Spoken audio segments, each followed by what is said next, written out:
The Overwatch League Recap brought to you by QTimes.com. Hello, Peeps, Pipettes, and the associated peoplings. Are you ready for this week's round with the latest scores and more from the Overwatch League? Open your ears up to all the top plays and juicy news bites you may have missed from the Pro League, as well as speculation on what's going to happen next. Week 2 of the second stage is here, so we've got the second round of matches with my second guest crew giving a second opinion. I'm sure there's other two jokes I could make, but let's get on with the recap. Match results. Looking at the bottom of the roster, the Shanghai Dragons and Florida Mayhems are far enough down the ladder that it's borderline impossible for them to climb to any decent standing. Florida Mayhem kept it consistent and got 1 point again this week, while the Dragons didn't even manage to get 1 point, leaving them with 7 points of this entire league so far. To put in perspective, after Mayhem's 11 points, the next highest is Fuel and Shock with double that score. I do have to wonder if it's possible for them to have a comeback. Player of the game. Of the week. You know, there's some irony how last week's play was all about Zenyatta using the perfect opportunity, and this week's play about seeing Zenyatta using that opportunity, only for him to end up as the world's most robotic 8-ball. While New York Excelsior's Jonak tried to protect his team with a Transcendence ultimate, Houston Outlaws' Muma was having none of it, using his charge to send his enemy down into the depths of London. Sometimes the classic plays are just the right move, no matter how much they change the game up. This week's special feature. And now for this week's special feature, I've brought on guest Krug to help me with the second stage's second week for a second opinion. Hello everybody, I'm a second opinion. Because to be honest, most people don't pay attention to my opinion, so it's nice for them to have a backup. I mean, I don't think anybody will pay any more attention to my opinion, but we'll see what happens. Yes. Speaking of low amounts, let's talk about the scores that have been going on for this week then. So as I covered earlier in the program, sadly it seems that Shanghai and Mayhem are kind of holding the forever lowest ranks. Yeah, it's kind of drastic too. Like, I never expected professional esports to get this different, you know? Like, there shouldn't be a single digit team when there's teams with 40, 39, 38 points. That's insane. And especially representing a main, like, it is China. Like, it is, like, while you have these other teams like Dallas and Houston, like, representing small areas of their, well, I'm presuming they're small, I have no idea how big they actually are. It's like, Shanghai Dragons, it's like, that's the Chinese representatives. It's like outside the Overwatch Contenders trials, you've got no other Chinese representatives. Yeah, and it's like the difference between, like, a state of Texas and then, like, all of China. I don't know. I don't think that really limits them in any way as far as who they can recruit or whatever. It's not necessarily something that's preventing them from getting talented players. Well, I mean, but at the same time, if that was a thing, then London wouldn't have any players because they've been borrowing everyone from other countries. Exactly. That's what I'm saying. Like, why don't they just go out and find some better Overwatch players? I know they exist. I watch, like, ranked Overwatch on YouTube all the time. And there are people out there that dominate professional players sometimes, and I don't understand how they're not being scouted or, you know, however that process works. Well, between rounds, they did actually go and get that, I can't remember, it was Guggen or someone with a similar name, who was the first female Overwatch player, who was like a really good Zarya player. Mm-hmm. But then the problem is, there's been so much new rumours that it's looking like it's kind of the whole team dynamic and the coaching staff a bit is kind of leading them down the wrong path, which is really a shame because it could kind of scupper her career. Yeah, I don't really understand how that could affect the kind of dynamic that I would expect a team like that to have, but I don't know. Hopefully it's all just rumor stuff. I don't think something like that should have a huge impact, you know? Yeah, because looking at the team interviews, they do want to improve. It's not like they're trying to coast on their laurels or anything like that. Of course. I'm sure they all want to improve. I don't think anybody wants to sit on their laurels. I mean, first you have to earn the laurels to sit on them, but still. Right. And there's still a long way to go. Like, these numbers do look really different right now, and I was talking about how they're too spread out, but there's still, you know, 2 stages, almost, you know, 2.5 stages left. It's still, there's still time to turn this around. And there are other rounds, to be fair, as well. Yeah. They can come back. Anybody can come back. It's still anybody's game. I mean, looking at the opposite end of the spectrum, but still in the lower tier, you have the Florida Mayhems, who know they're doing so badly, but they do not care. And that is the most beautiful thing about them. They represent Junkrat way more than anyone possibly could.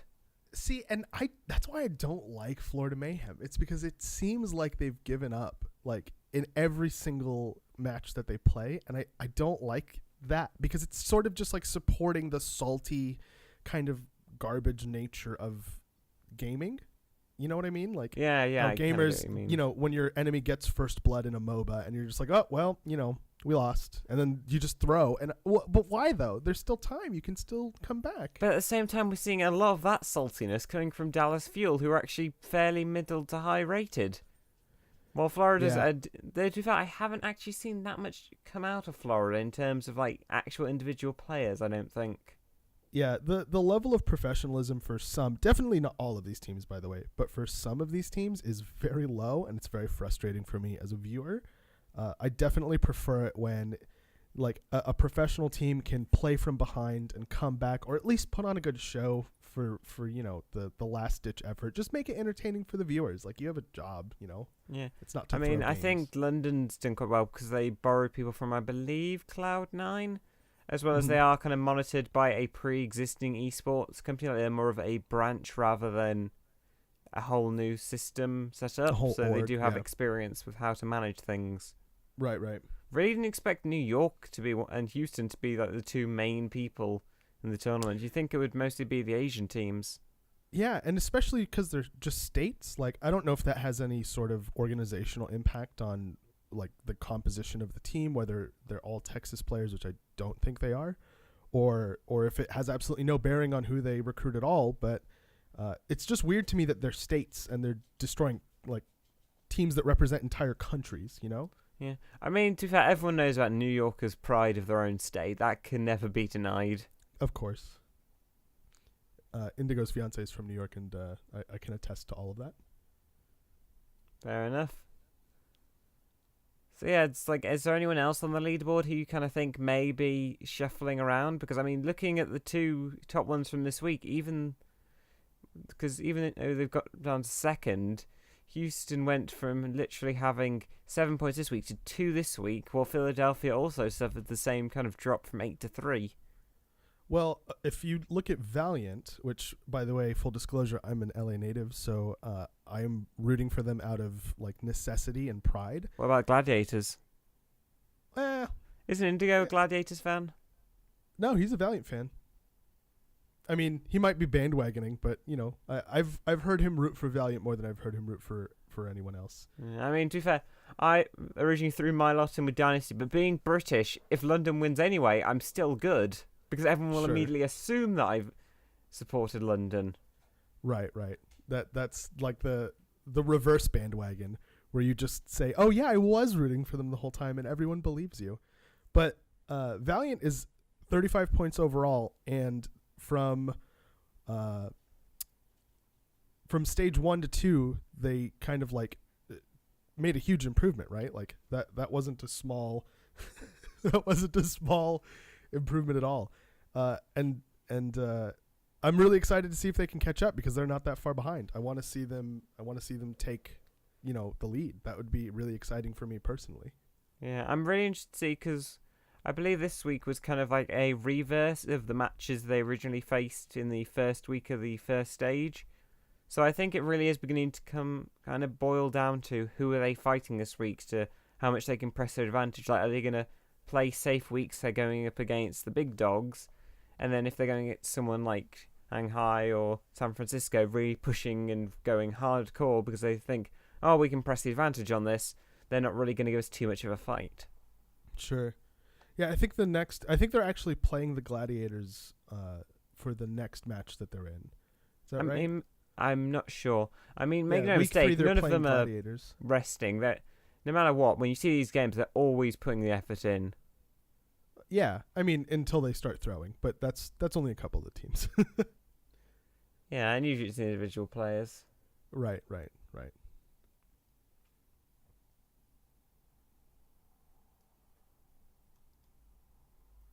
So then should we move on to the second topic? Sure. Okay, basically, for those out of the know, at the moment, as part of Twitch's deal with Blizzard, if you use bits, which are a currency you can buy directly from Twitch.tv, to cheer for certain Overwatch teams, which I believe the money goes straight to Twitch and not to the actual teams, it will over time unlock unique and exclusive Overwatch League skins that are unique to Twitch.tv. At the moment, the Junkrat skin's been unlocked, and we know the Tracer one's coming soon. But what's interesting is that while there are minimum donations for you to be able to unlock this as well, even if the group as a whole has donated, you can actually earn bits just by watching the content. So that you'll probably be able to kind of keep it in the running just by watching without paying. Yeah, that's the whole benefit for them, right? It's they're either getting money from you so that you can cheer for the skins, or they're getting watch time from you. And I think both of those things are equally valuable because of the advertisements. Like they've worked out a ratio of time to bits that makes it kind of a win-win for them, whether you stay in chat to earn bits or whether you pay money to earn bits and cheer in chat. I think it's a reasonable thing though. I think it's a great way to get people back into Overwatch League or into Overwatch League for the first time, just for these cosmetic rewards that, I think a lot of them are just kind of recolors. They don't really have any super special fancy, They are actually unique colours. They're grey and orange, which isn't a colour combination seen, and they don't have a specific team logo on them. They're more uniquely league shirts. Yeah, they're Overwatch. I think if you look at the Tracer skin, it actually just says Overwatch League, and the Hanzo skin says Overwatch League on it too. They don't have team names, but they are representing Overwatch League in general. Which is weird because you'd think that would be a basic one available. Sure, yeah, the first one released would be this. Yeah, I mean, maybe they're just doing it because they don't want to limit a specific team by holding back their skins, Well, also, Twitch paid a lot of money to be the primary viewer, dispensary for this, which is funny because people are complaining because at the moment, if you Google Cast or use the, I can't remember what the Amazon version of it is, you can't actually earn the bits by Google casting it. You have to watch it directly on Twitch. Yeah, which is awkward for console players. Right, because they don't have integration with that sort of thing. Nope. But that's just kind of where exclusivity is, exclusivity is always a little bit anti-consumer, right? Yeah. Which is why it always confuses me when people cheer at conventions for exclusive games. Yup. It's no, they are denying you part of the content. They're denying you freedom. Just release game, please. Please just release game. Speaking of releases, have you seen about the newest hero reveal, Brigitte? Or Brigitte, depending on where you're from.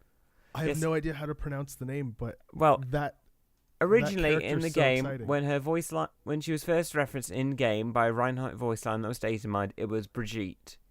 But the Swedish version of pronouncing it is Brigitte, which is how Jeff Kaplan pronounced it in the announcement. Oh. Which is why we've been having people make pictures of Brigitte, Princess of all Saiyans. Hold on, I have to Google that. That's kind of the best. Yeah, I'll throw in a picture in the actual video for those who are actually watching the video. I find usually people end up just putting this on the background. It's very helpful. That is so funny. It is. No, speaking of her actual mechanics, I love her entirely. Have you played the PTR? Yes, the second they announced it, she is gorgeous. She is basically Blizzard's Crusader / Paladin archetype. She's got the tower shield, which, to be fair, blocks her and then can block the person behind her, which isn't as big as a Reinhardt shield, but has a lot more mobility. It's tiny compared to a Reinhardt shield. Yeah. But she has that shield dash, which they've removed some of the vertical height off it, which is, to be fair, because it was really broken. But it's so nice. You can cross gaps and bridges just by shield bashing your way through. Yeah, it also feels really good when you land the stun, because when Jeff was talking about her kit, he was saying that she's there to kind of bridge the gap between being a support and being an anti-dive character. Yeah, it's like a Winston comes at you can, oh, sorry, first I thought I saw a spider. I'm sorry, I panicked. If anyone on this... Oh, God, I'm sorry if anyone's watching or listening to that and suddenly panicked. I thought I saw a spider. Anyway. Good. You don't have to worry about it. There goes all the professionalism. But let's break down her abilities quickly for those who aren't in the know. So, first off, she has a flail mace for her basic attack, which does 40 damage and nice medium range swing, which isn't too much damage, but she isn't built for damage. She's built kind of, like you said, to bridge support and tanks together. Kind of like, say, like, what would be a good thing? Like a Moira or something like that. Something that's more cross-class than based for one thing Moira's like specifically. DPS heals. She's like heals tank sort of thing. Yes, she can also throw out like little heal bots at people, which can also overheal into armor. So kind of like Torbjorn's ability. Yeah, she is like a nice fusion. Yeah, a lot of people I think maybe forget that armor gives you inherent damage reduction, which is like I think that's for the best larger kind of hits above 50 damage. It halves it. I think that's kind of the larger like important thing there is that you get the armor reduction or the damage reduction of armor when she overheals you, which is super cool. So like I said, she has that shield bash, which puts her forward as a nice little gap closer or can help you disrupt somebody. As well as she also, her mace can actually quickly extend for a second, like a big poke or boop, which has been proven. You can reach a Winston jumping in the air and it shuts him down immediately, like he is forced back and stunned. So as you can guess, there are thousands of videos with her now on the Eichenwald Bridge. Oh, just like sending people denying flying. denying him from a jump. Yeah, or That's anybody. awesome. Like you see a Lucio wall riding to get around a point, you just boop him and he's gone. Yeah, Sombra, send her flying. Or you get a Pharah who's having to land because of her jetpack running out. Boop. The interesting thing I noticed about her mace, though, is that I think its range is longer than Reinhardt's axe. Like it feels like it has a longer range than his axe. And it's a bit faster. But it's still lower down. It's a lot lower damage, though. I think it's about half the damage. Oh, okay. But it just feels like... It feels good. I feel like that's the good melee range. Like it feels more like Genji's ult as far as the range is concerned than Reinhardt's primary attack. Yeah. I mean, like I said, if you've played like Diablo 3 or you play a Paladin in World of Warcraft, like you know that Blizzard has established this archetype for years and knows what they're doing. Yeah. And it's actually just bringing it into first person is like, it's a dream. I love it. Yeah.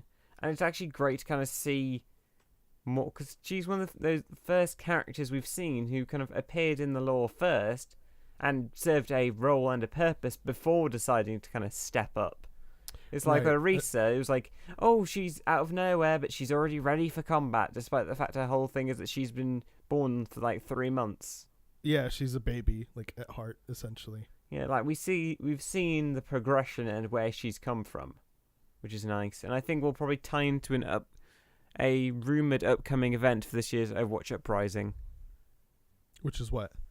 Well, when they originally teased it, they teased something called Operation White Dome, which I believe I did cover last week, which was Ana, Reinhardt, Torbjorn, and a Private Emery, which everyone thought was going to be the new hero, went to this place in Turkey where Torbjorn lost his arm and damaged his eye and was saved by Reinhardt.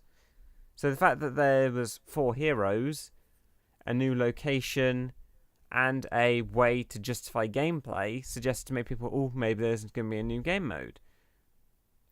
Which is like how they built on Junkenstein last year, despite there already being an existing Junkenstein map. That makes sense. I never thought of it that way, but yeah, I could see that. That would be exciting. I think that's one of the things that they don't pay attention to enough is like game modes. Like they do maps well, and like with... I mean, they did give us the custom game mode option, which is getting more functions like fire rate speed, which is going to be interesting. So we're going to have that paintball Ana, which is ready to go. Right. We didn't talk about her ult. Do you want to talk about her ult? Oh, yes, of course. Basically, her ult is she does a big like rallying cry, like you actually hear trumpets, and it increases her movement speed and provides an armor kind of aura like Lucio's ultimate kind of.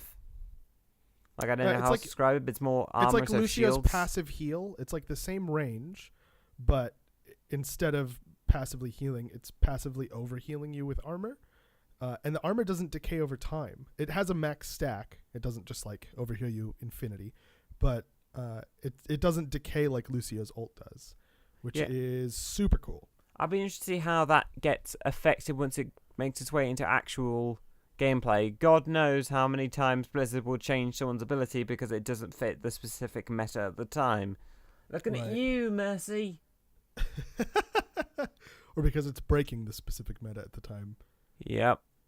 I honestly think this is going to be like the new mandatory support character once she's in the live server. I think this is going to be the thing. Yeah, she's so strong. Like, but would you pick her over as versatility?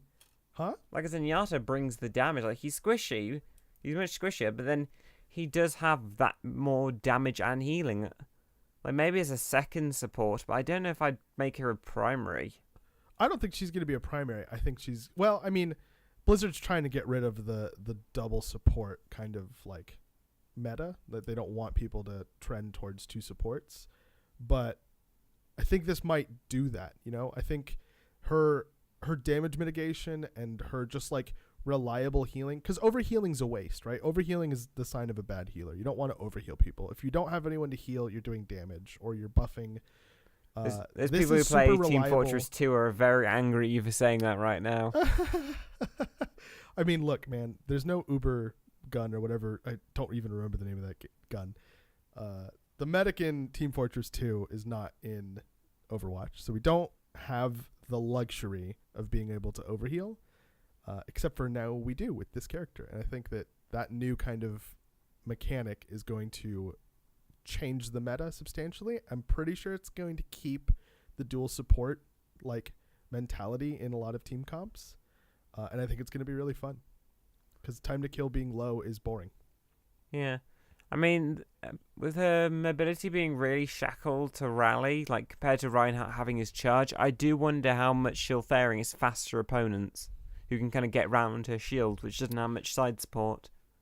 Yeah, I don't think she's there to go in, right? I don't think she's there to like dive a team. I think Reinhardt's charge is really good for that. No, she's kind of there to like run. She sees someone across the map getting hurt. She quickly runs in, throws a heal to keep them going, and body blocks with the shield. Yeah, she's like a counter initiator. She's a combat medic, basically. Yeah, exactly. If somebody's initiating on her allies, she can initiate back, but she's not going to dive into like a 4-man, clump of people and set up a big play. She's like actually a support. I can't wait to see how she synergizes with other characters, because it'd be really hilarious if she synergizes badly with Reinhardt, considering how she works. I mean, that would be hilarious. Yeah, it's like, I've created this armor so I can help you in battle. By the way, I'm going to completely ruin all of your stuff. Like, we're going to have Reinhardt charging, and then Rashid just boops the character out of the way with the flail. Like, I'm struggling enough to pin them already. It's really pin's not not helpful. Easy ability to land. What are you doing here? Get out. Please switch. Switch to Mercy. I don't even care if she's nerfed. Yeah. Yeah, there you go. That's kind of what we've got for you this week. And join me next week when we move on to the third round of the second stage. Hopefully we'll see some improvements with certain teams. Hopefully we'll get some more information on Brigitte. And as we move into March, we'll get some more information on what's happening with this year's Uprising event. Until next time, see ya.